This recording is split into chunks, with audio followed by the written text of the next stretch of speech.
Right, so I'm going to go over some examples of different types of variation or proportionality. We're going to read the statement and first of all translate it into an equation, and then we're going to, for at least some of the examples, we're going to go ahead and actually do a problem. Okay, I'm on the wrong page. I want to start here. So the first one is about gas consumption in a vehicle. This says the gas consumed by a vehicle varies directly with the number of miles driven. Okay, so there's two variables here. There's the gas consumed by the vehicle. That variable, I'm going to represent that by the variable V. Why would I use V? The reason I'm using V is because gas is a liquid, right? And you measure the amount of gas by its volume. Like when you go to the gas pump and you buy, 2 gallons of gas, gallons are a measure of volume. In Britain, they measure it by the liter, right, which is a measure of volume. So gas consumed by the vehicle, that's the volume V.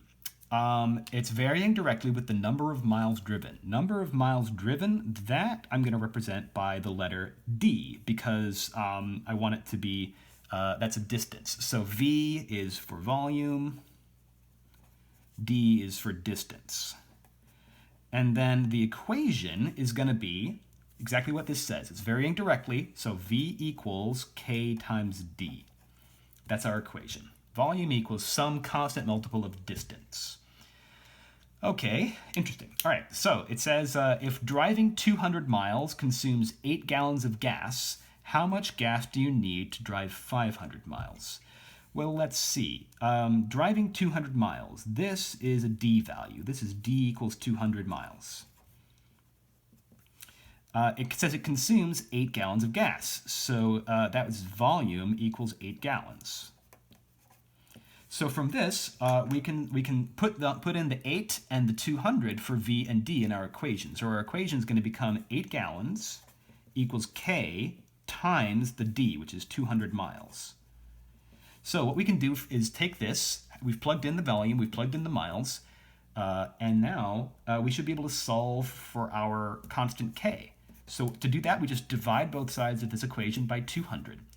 K is going to equal 8 gallons divided by 200 miles, which simplifies to 0.04, and that's a rate, gallons per mile.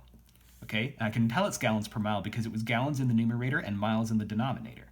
All right, so 8 divided by 200 is the 0.04, and that's gallons per mile. Essentially, this is telling you, this is a rate of change. This is telling you how much gas is consumed for every 1 mile that you drive.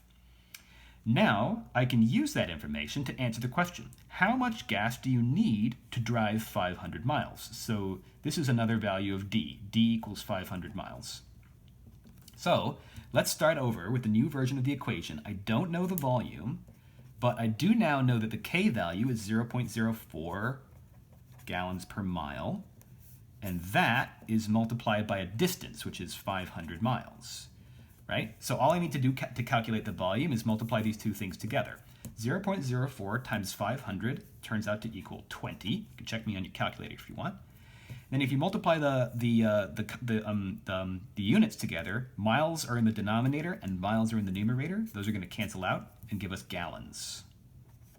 So the answer is 20 gallons. How much gas do you need to drive 500 miles? You need 20 gallons of gas.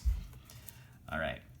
I'm gonna I'm gonna go ahead and keep going. I'll do the next one, and then maybe I'll make a new video for the second page. So the next one is about travel time versus speed. The time it takes to travel a certain distance varies inversely with the speed that you travel. So we're going to essentially assume that the distance that we're traveling is fixed. All right, so we're traveling a certain distance. That is not really a variable. The variables are the time it takes to travel. So the time it takes to travel, let's use the letter T. Usually for time we use lowercase t.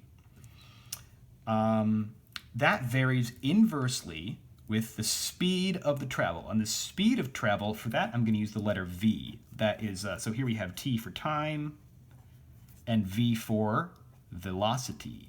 By the way, volume is traditionally an uppercase V, whereas velocity is usually a lowercase v. Now the equation I want I can figure it out from the varies inversely part here. We're going to have t is going to be some constant divided by the velocity. T equals k over v. All right, so that's the relationship. So now let's read the problem. If a person walks 1 kilometer, there's our distance, okay, that's our certain distance we're traveling.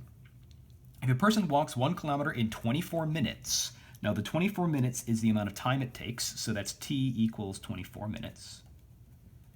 How long will it take them to run 1 kilometer at 3 times the speed?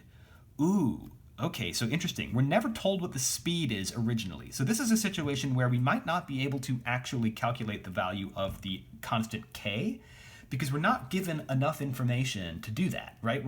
So we're given the amount of time in one situation, right? Walking 1 kilometer, we're given the time, but we're not given the actual speed. You could calculate it. It's 1 kilometer every 24 minutes, right? So you could kind of calculate that out. But I'm going to show you how you can solve this problem without calculating the value of k, right? Because I think it's valuable to be able to do that. So really, the other thing I need to write here is the 3 times the speed. So 3 times the speed here, this means that the new v is going to be 3 times the old v, right? When you switch from walking to running, the velocity triples. So the first thing I want to write is I'm going to write one version of the equation with the 24 minutes in it. 24 minutes equals k divided by v. And then for the second, I'm going to write another version of this equation, which is I don't know how long it's going to take. How long will it take? That is my question. But that is going to equal the same constant divided by 3v. So this is basically the walking equation, and this is the running equation. Walking and then running. Okay, how can I solve this? Interesting. How can I solve this? Well, technically this is a system of 2 equations with 2 variables. What I'm going to do is I'm going to take this equation, and I actually am going to solve it for k, although I'm not going to end up knowing the exact value of k. I'm just going to multiply both sides by v. So I'm going to get 24 times v. And then I can do a substitution. I can take this and I can replace this k, because it's the same k. The fact that k is constant means it's always the same value. I can replace it by 24 times the original walking speed. So this is going to be giving me, actually I want to go like this. This is going to give me t equals 24v over 3v. And then what happens is the v's cancel out. And it turns out it doesn't matter how fast you were walking originally. We never needed to know that information, right? We just, because it cancels out right here. All we need to do is take the 24, which is the amount of time it took us to walk, and we're going to divide it by 3. 24 divided by 3, and that gives us, this is minutes, so that gives us 8 minutes. And that's the answer. Now, it's probably the answer you would have come up with if you just thought about this logically, right? Just without even doing any math, right? Because if you triple the speed at which you're traveling, right? If you run at a speed 3 times faster than you walk, you're going to get there 3 times faster, right? So that you're going to get there in 1/3 the amount of time. So you take the amount of time and you divide it by 3, right? But that right there, the fact that you just get there by tripling the speed, you cut the time in a third. That's the inverse relationship that we're talking about here. That's the whole point of saying it varies inversely, right? So here's just the math that kind of details how it works out. All right, so I'm going to stop this video, and in the next video I'm going to do the second page.